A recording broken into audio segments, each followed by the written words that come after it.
Hello বন্ধুরা, যাদের reach engagement down হয়ে গেছে, যাদের ভিউজ কমে গেছে, যাদের ফলোয়ার হচ্ছে না, তাদের জন্যই এই ভিডিও।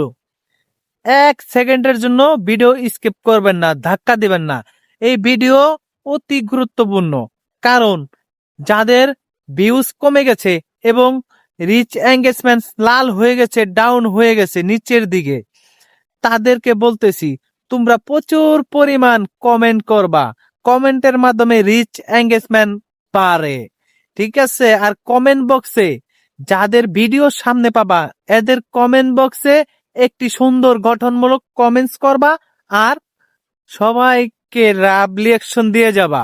আর রিপ্লে কমেন্টের মাধ্যমে তুমি তোমার ফলোয়ার বাড়িয়ে নিবা, ঠিক আছে? এই 3টি কাজ যদি তুমি করতে পারো, তোমার রিচ এঙ্গেজমেন্ট আবার সবুজ হয়ে যাবে আর তোমার ভিউজও আস্তে আস্তে বাড়বে, ফলোয়ারও তুমি পাবে, ঠিক আছে? ফেসবুকে ভিডিও ছাইরা তুমি ঘুমাইলে হবে না, আর ধাক্কা ধাক্কি করলে হবে না, ঠিক আছে? এখানে কিছু পরিশ্রম দিতে হবে, এটাই বাস্তব।